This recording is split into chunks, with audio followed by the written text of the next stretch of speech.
Olá, como vocês estão? Tudo bem? Nós vamos prosseguir no nosso estudo no livro de Provérbios e estamos já há algum tempo meditando nesse livro em função do que tem acontecido nesses últimos meses em relação ao isolamento social e a impossibilidade da igreja se reunir para o culto público. Agora já está começando as reuniões, ainda com um número pequeno.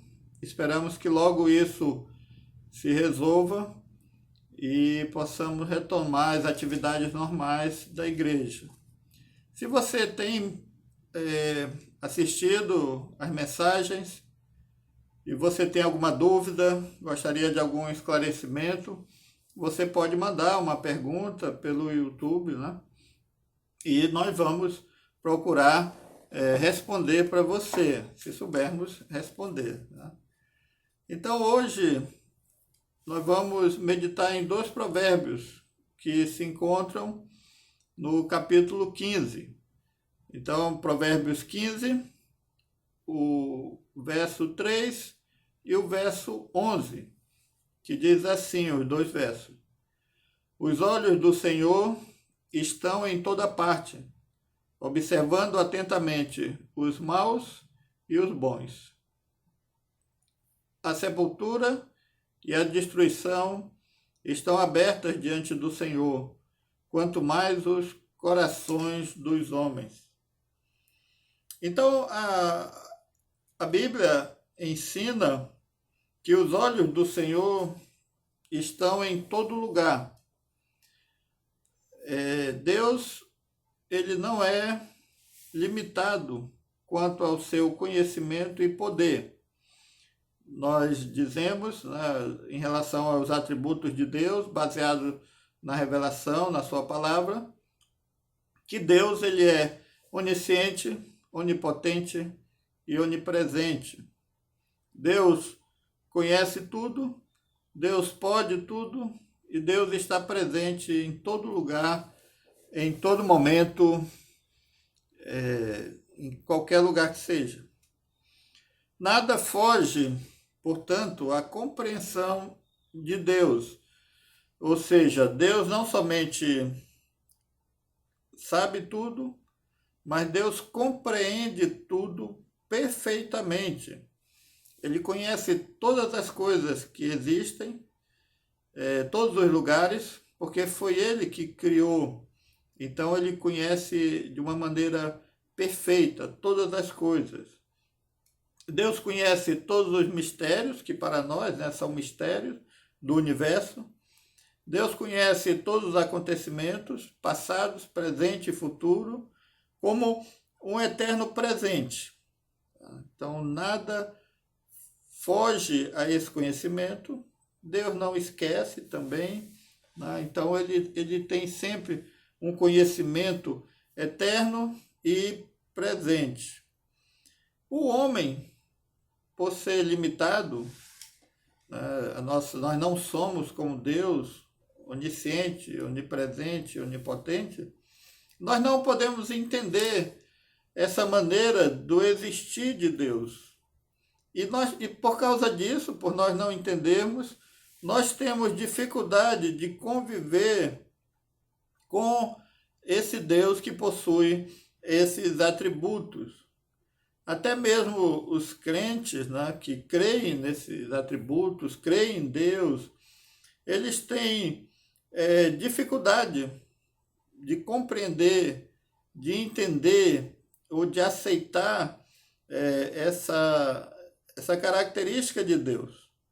Algumas vezes o crente ele se sente inseguro, solitário, como se estivesse abandonado, quando a Bíblia diz que Deus está em todo lugar, Deus vê tudo e Deus sabe tudo. Então é uma incoerência se sentir solitário, sabendo que Deus está com ele e conhece todas as coisas. Há crentes que tentam convencer Deus através das suas orações, dos seus apelos, das suas promessas, tentam explicar para Deus algo ou ensinar para Deus algo, né, da sua vontade, para convencer Deus, achando que Deus não entende as suas razões ou não conhece o que está acontecendo. Isso é um erro muito grave.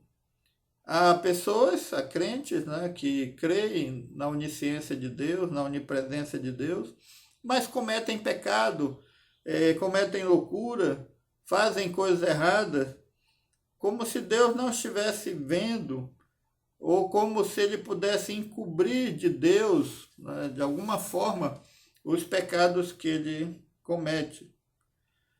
Muitas pessoas e muitos crentes têm medo da opinião das outras pessoas.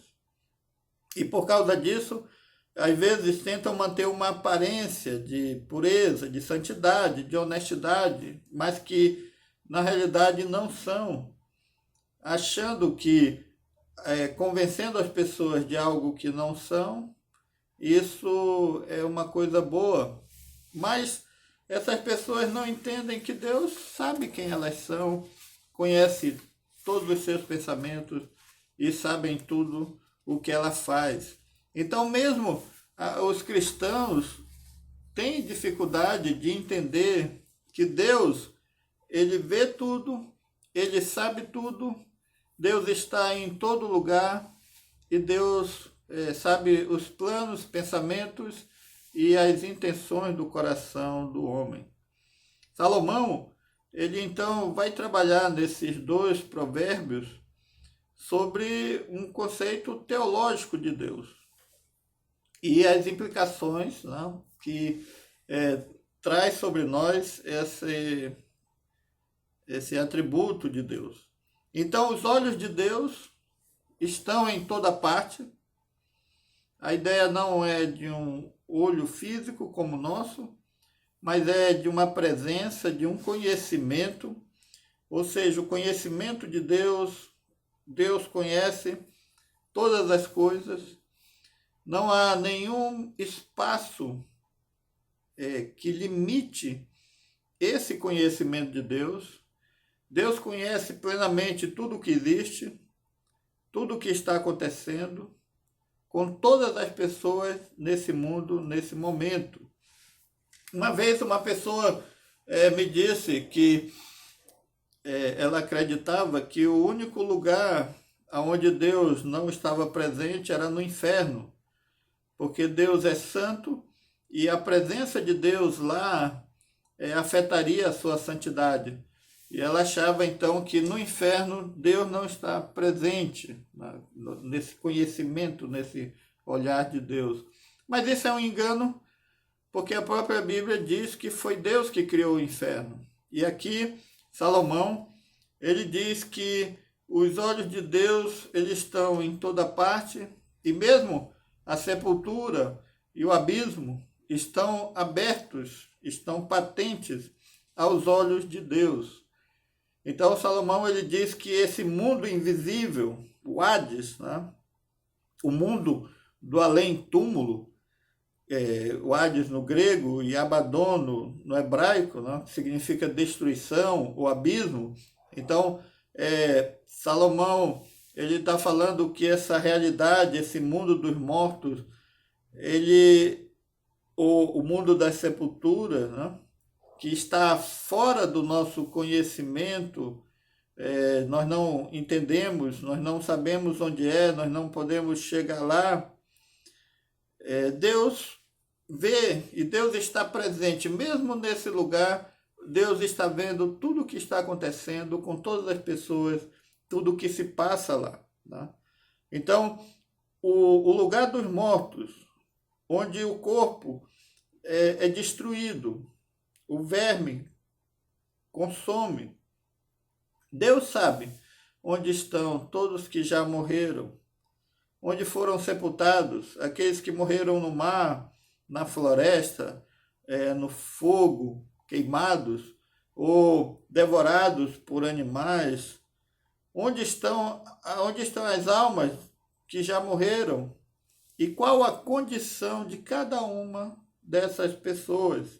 Sejam aqueles que estão na presença de Deus, desfrutando da sua presença, de um momento de paz, de um paraíso, ou aqueles que estão no estado de condenação, no inferno, onde a alma e o corpo sofrerão a eterna destruição e o homem será castigado. Salomão diz que todos estão diante do Senhor e ele conhece tudo o que se passa com cada pessoa. E Deus ordenou tudo isso desde o princípio.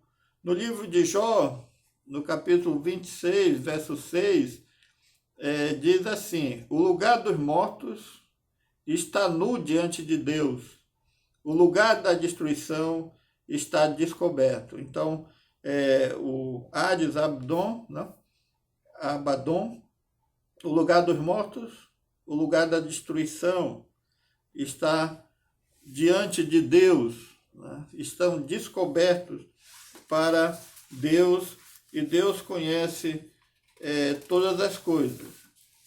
Spurgeon, falando sobre esse assunto, ele coloca um pensamento muito interessante a respeito do conhecimento de Deus em relação a esse lugar e o conhecimento de Deus em relação ao nosso coração, ao que se passa conosco.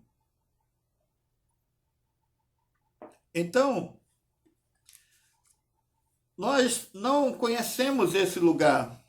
Ele é misterioso. Alguns não acreditam que exista, mas a Bíblia diz que existe. E que esse lugar, ele é um lugar de horrores. Essa terra é uma terra de terror, de sofrimento. E nós precisamos agradecer a Deus por Ele ter colocado esse lugar longe de nós.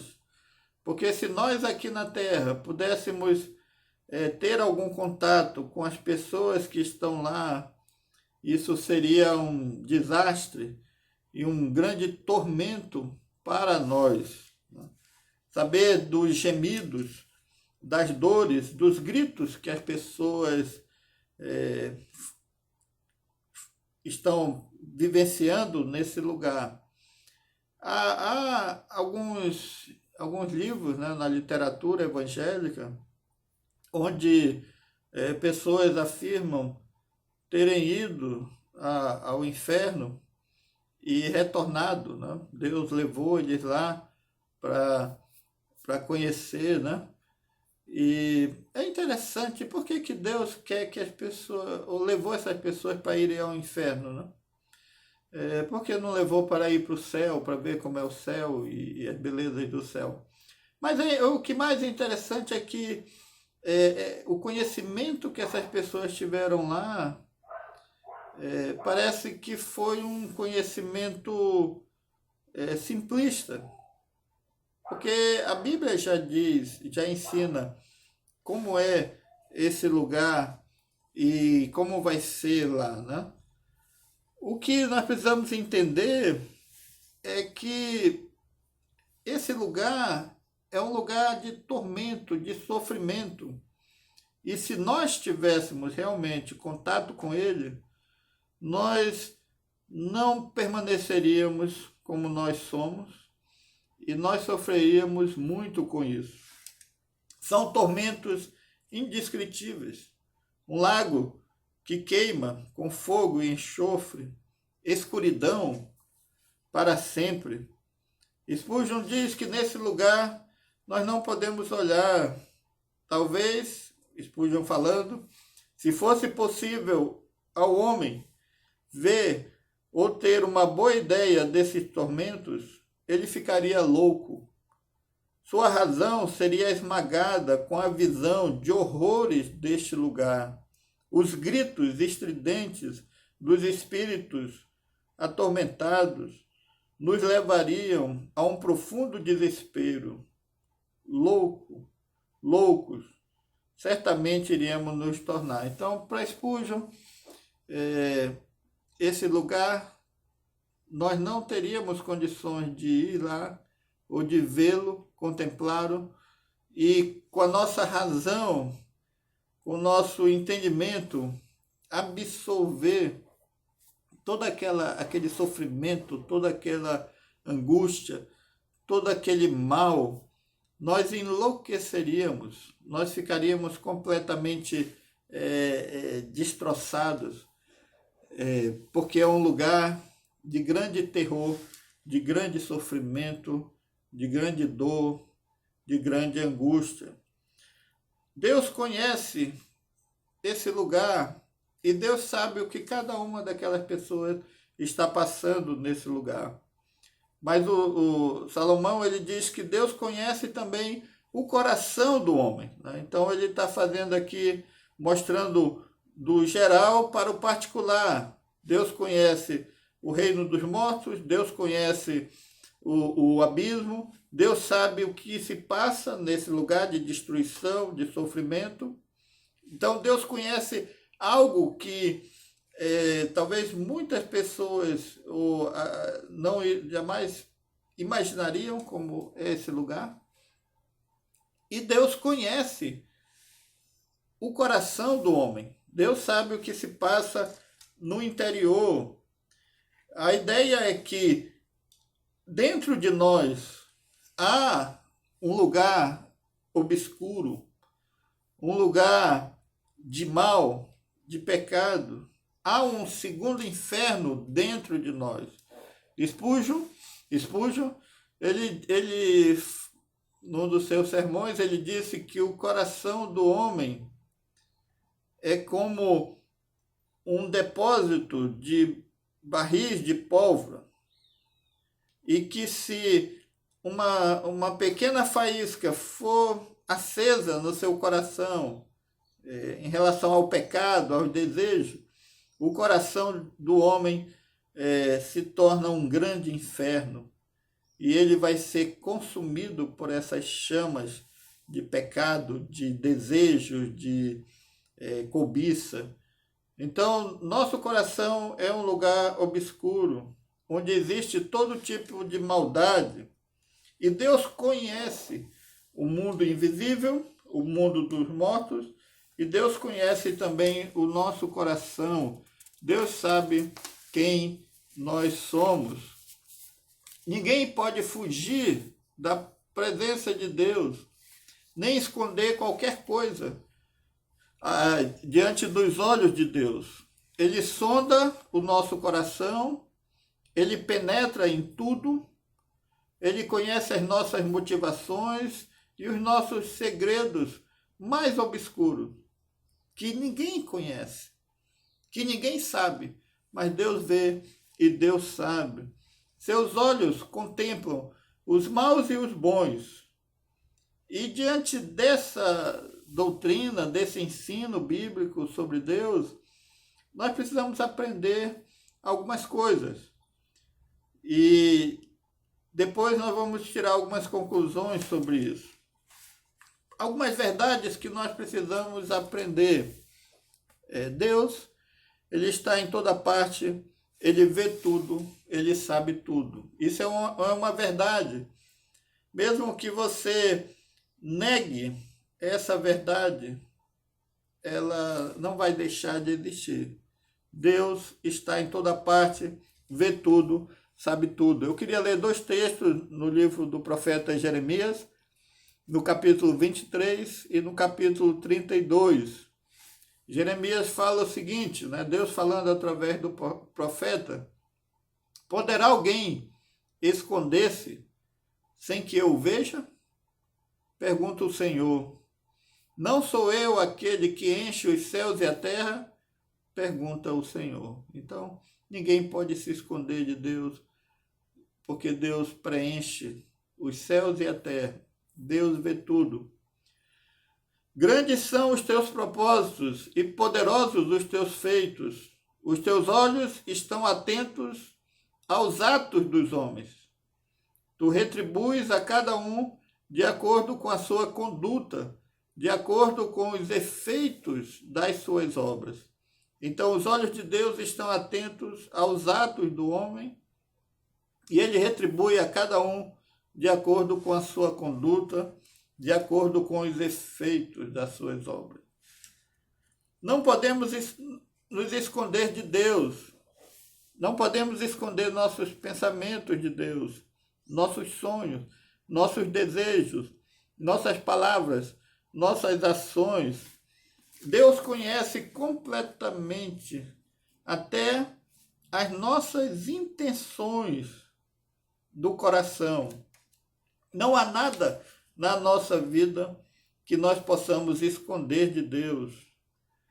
Mesmo que ninguém mais conheça seus pecados, aquilo que você fez em secreto, aquilo que você esconde há tantos anos, Deus conhece cada um deles perfeitamente. No livro de Hebreus, no capítulo 4, verso 13, a palavra de Deus nos diz o seguinte: nada em toda a criação está oculto aos olhos de Deus. Tudo está descoberto e exposto diante dos olhos daquele a quem havemos de prestar conta. Então, nada está oculto, tudo está descoberto, exposto diante dos seus olhos, diante daquele que havemos de prestar contas. O que está oculto no seu coração, na sua vida, na sua história, Deus sabe. Ele conhece os segredos da nossa alma, os detalhes perfeitos das nossas motivações, por que nós fizemos determinada coisa, o que nos motivou a fazer, todas as nossas ambições, sonhos, desejos, tudo está exposto diante de Deus. Seu coração e sua mente é um livro aberto para Deus. E Deus, ele não precisa de permissão para conhecer o nosso íntimo, o nosso interior, os nossos segredos. O rei Davi, quando estava meditando sobre isso, ele chegou a pensar como ele poderia se esconder de Deus. E a conclusão dele foi que não há como se esconder de Deus. O Salmo 139 é um salmo muito bonito, onde Davi fala que Deus o sonda, Deus o conhece, Deus sabe quando ele se levanta, Deus conhece os seus pensamentos, Deus sabe do seu trabalho, do seu descanso, dos caminhos que ele segue. Antes mesmo que ele fale, Deus já conhece, já sabe o que ele vai falar. Deus tem um conhecimento maravilhoso, elevado, que nós não podemos atingir. E ele então fala: para onde eu escaparei do teu espírito? Para onde fugirei da tua presença? Se subir aos céus, lá estás. Se eu fizer minha cama na sepultura, também lá estás. Se eu subir com as asas da alvorada e morar na extremidade do mar, mesmo ali a tua mão direita me guiará e me susterá. Mesmo se eu disser às trevas para me encobrirem, a luz se tornará noite ao meu redor. Verei que nem as trevas são escuras para ti. A noite brilhará como o dia, pois para ti trevas são luz. Então, Davi, ele sondando e imaginando essa grandiosidade de Deus, a sua onisciência, onipresença, onipotência, ele chegou a essas conclusões que Deus, ele está em todo lugar e ele sabe tudo e não tem como o homem fugir, se esconder de Deus, encontrar algum lugar onde a presença de Deus não esteja. Mesmo que eu não conheça completamente o meu coração e a minha maldade. Deus conhece perfeitamente quem eu sou e do que eu sou capaz de fazer e do que eu posso fazer. Na Bíblia nós temos vários exemplos de pessoas que tentaram fugir de Deus. Adão e Eva, quando desobedeceram, comendo do fruto da árvore do conhecimento do bem e do mal, que Deus havia proibido eles de comerem, eles se esconderam entre as árvores, mas o Senhor os encontrou. Caim matou seu irmão Abel e escondeu o corpo. Ele matou no campo, ninguém estava vendo, mas Deus cobrou dele sobre a vida do seu irmão e Caim tentou dizer que não era guardião do seu irmão. Mas Deus falou para Caim o seguinte: a voz do sangue do teu irmão clama a mim desde a terra. Mesmo aquele assassinato em que o corpo foi escondido e ninguém viu, não há testemunhas e ninguém sabe onde está o corpo, Deus sabe e Deus cobra do homem pelos seus atos. Davi adulterou, Davi planejou a morte do esposo de Betseba. E Davi estava tranquilo, achando que, como ninguém o acusava, como não havia nenhum processo contra ele, ele achou que, já que as pessoas não sabiam, ou a maioria não sabia, Deus também não sabia, mas Deus cobrou dele o adultério e cobrou dele o assassinato, e Deus cobrou um preço alto sobre ele. E Davi se prostrou diante de Deus e clamou e pediu perdão e se arrependeu. E Deus ouviu o seu clamor e Deus aceitou o seu arrependimento. Jesus, quando estava aqui nessa terra, Jesus sabia o que se passava no coração das pessoas, porque Jesus é Deus. Jesus sabia que Judas iria traí-lo. Jesus sabia quem tinha fé no coração, quem não tinha. Jesus conhecia o pensamento dos fariseus, homens hipócritas, com uma aparência de religiosidade, roupas e todo aquele aparato litúrgico. Mas Jesus, ele sabia que por trás daquela aparência de santidade, de pureza, havia corrupção, havia maldade, havia pecado no coração daquelas pessoas. Não tem como homem se esconder de Deus.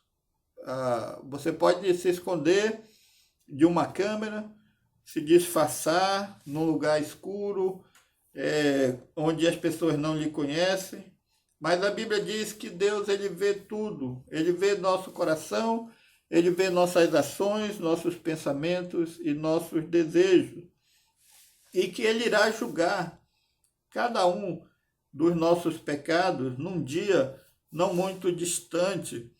No livro de Romanos, na carta de Paulo aos Romanos, no capítulo 2, verso 16, o texto diz assim: isso acontecerá no dia em que Deus julgar os segredos dos homens, mediante Jesus Cristo, conforme o declara o meu evangelho. Então há um dia em que Deus vai julgar os segredos dos homens. Aquilo que é segredo para os demais, aquilo que está oculto, aquilo que está escondido, vai se tornar notório. E mediante Jesus Cristo, os segredos serão julgados.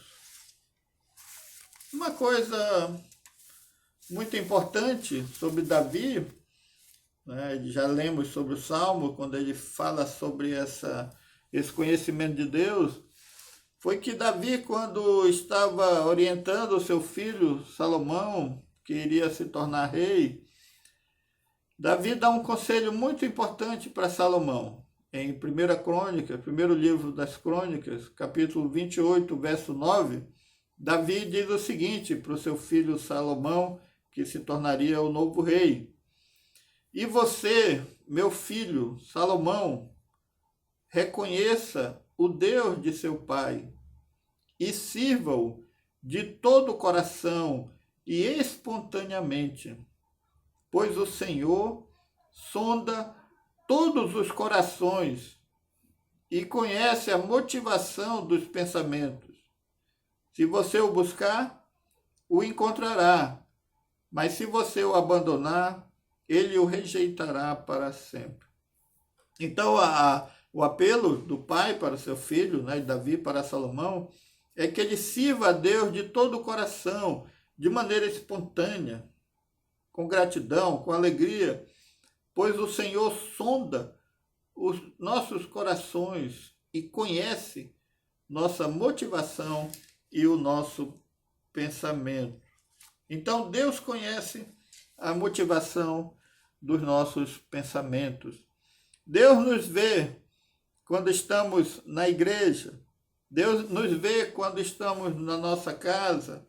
Deus nos vê quando estamos no trabalho, na sala, no banheiro, no quarto, na cozinha, no carro, no cinema, numa praia. Nada escapa por um momento sequer dos olhos de Deus. E por que Deus nos revela isso? Por que Salomão está falando sobre isso? Né? Qual é o objetivo? Eu acho que todos sabem daquele programa na televisão chamado Big Brother, né? Onde é um programa que ganha muito dinheiro porque as pessoas pagam para assistir,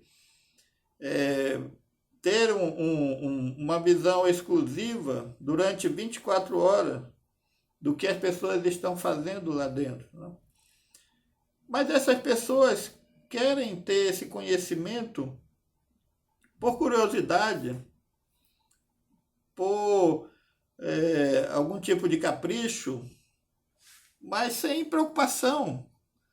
Quem está vendo ali o que está acontecendo naquele local com aquelas pessoas não tem capacidade de interferir ou de julgar essas pessoas e puni-las pelos seus erros. Só que com Deus não é assim.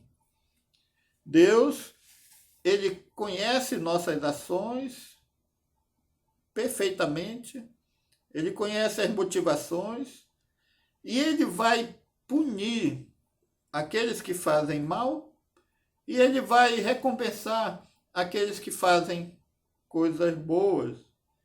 E que no final, esse conhecimento de Deus que ele tem sobre nós, ele vai expor e ele vai condenar o pecador. Então esse texto aqui é uma declaração de Deus que isso vai acontecer, que ele sabe tudo sobre a minha vida, ele sabe tudo sobre a sua vida, e que o que nós devemos fazer com esse conhecimento? Evitar o mal, deixar de errar, deixar de pensar, deixar de desejar, fugir dessas coisas que ofendem a Deus. Na Epístola de Paulo aos Romanos, no capítulo 2, do verso 5 ao verso 7, diz assim o texto: Contudo, por causa da sua teimosia e do seu coração obstinado, vocês estão acumulando ira contra si mesmo para o dia da ira de Deus, quando se revelará o seu justo julgamento. Deus retribuirá a cada um conforme o seu procedimento. Ele dará vida eterna aos que, persistindo em fazer o bem, buscam glória, honra e imortalidade. Então, Deus nos revela isso para que nós saibamos que nós estamos acumulando contra nós uma sentença, um juízo para aquele dia da ira, quando o justo julgamento vai acontecer e Deus retribuirá a cada um conforme o seu procedimento, vida eterna para os que fazem o bem, para aqueles que buscam a glória de Deus, a honra, a imortalidade, e juízo eterno para aqueles que buscam seus prazeres e pecados e fazer aquilo que não agrada a Deus. Deus, através desse ensino, conforta os nossos corações. Quando eu faço bem, quando eu faço o que é certo, eu sei que Deus está feliz e Deus vai me abençoar. Eu sei que Deus vai agir com graça. Deus dará a vida eterna aos que persistirem em fazer o bem. E que eu devo ser justo e bom. E que naquele dia do juízo, ninguém vai poder alegar que não sabia que Deus estava vendo, não sabia que ele iria prestar conta dos seus erros, das suas palavras, das suas ações, dos seus desejos. Ninguém vai poder chegar naquele dia e dizer que Deus é injusto ao me punir pelos meus erros, pelos meus pecados, pelo mal que há em mim, porque eu sou pecador. Nós podemos tirar algumas lições desse ensino. Primeiro, Deus está olhando para você e o que Deus está vendo na sua vida, isso agrada a Deus? Não tente fugir de Deus, ocultar os seus pecados. Você não tem como escondê-los. E tudo está patente aos olhos de Deus, no eterno presente. Precisamos, então, tomar cuidado com os nossos pensamentos, com os nossos desejos, com aquilo que nos motiva a fazer as coisas. Se são erradas, devemos mudar isso. Se fizemos algo de errado, um pecado, por pior que seja, e tentamos manter oculto, ninguém sabe. Deus sabe, Deus conhece, e Deus pode perdoar o seu pecado, pode transformar a sua vida e tirar esse peso que talvez você carregue ano após ano, com vergonha ou com mágoas em seu coração. Deus se alegra quando nós seguimos o bem e não o mal. Deus se alegra quando nós confessamos e buscamos a Ele. Deus conhece os nossos bons pensamentos. Deus conhece quando nós estamos arrependidos e Deus perdoa quando nós nos arrependemos dos nossos pecados. Lá na epístola de 1 João, no capítulo 1, do verso 8 ao 9, João diz o seguinte: se nós afirmamos que estamos sem pecados, enganamo-nos a nós mesmos e a verdade não está em nós. Se confessarmos os nossos pecados, Ele é fiel e justo para perdoar os nossos pecados e nos purificar de toda injustiça. Então, essa doutrina, esse ensino, não é simplesmente para que você saiba que Deus vê tudo, que Deus conhece tudo, mas é para confrontar-nos com os nossos pecados, com os nossos erros e entendermos o que nos espera na eternidade e nos arrependermos diante de Deus, que sabe, que conhece, que vê tudo, e pedir perdão a Deus pelos pecados e nos humilharmos diante de Deus. E a Bíblia diz que Deus é fiel, é justo e que Ele perdoa os nossos pecados e nos purifica de toda a injustiça. A Bíblia, ela é a palavra de Deus e ela tem o poder de transformar nosso coração, de mudar a nossa mente, de nos libertar daquilo que nos aprisiona. E Deus, ele diz que nós devemos confessar os nossos pecados e que Jesus, ele se compadece das nossas fraquezas e mesmo diante das piores tentações, Jesus entende e que nós devemos nos aproximar do trono da graça com toda a confiança, a fim de recebermos misericórdia e encontrarmos graça que nos ajude no momento de necessidade. É o que diz Hebreus no capítulo 4.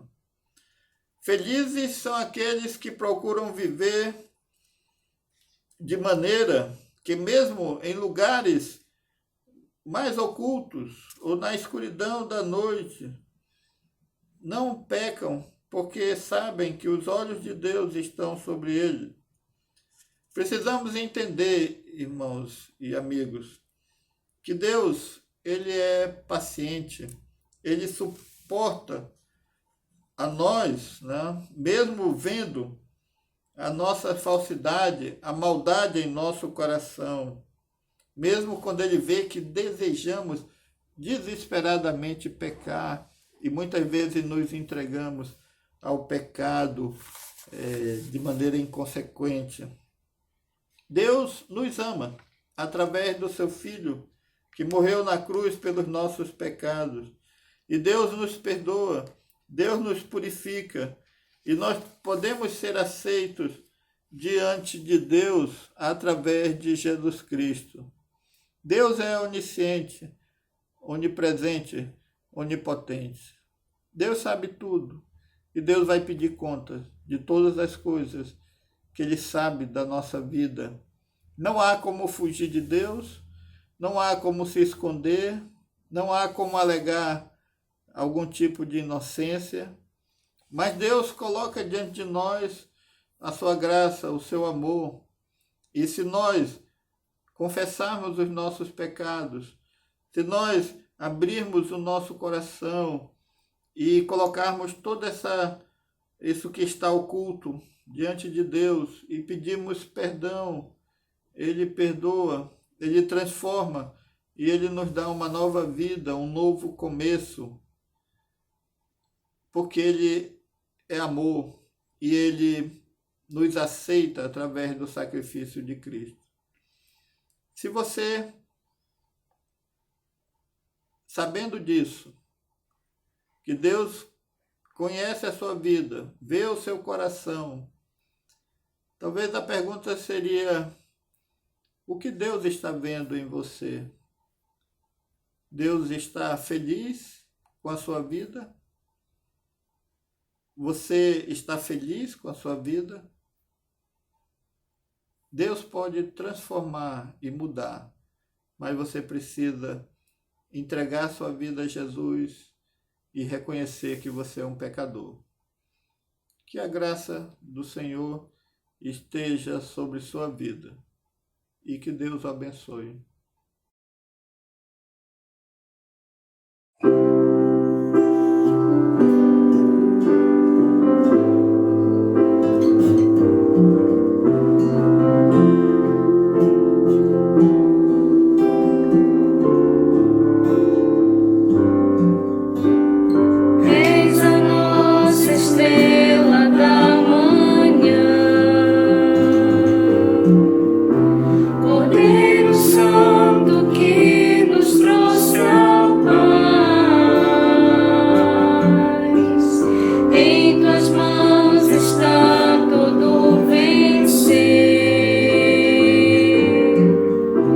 Resposta a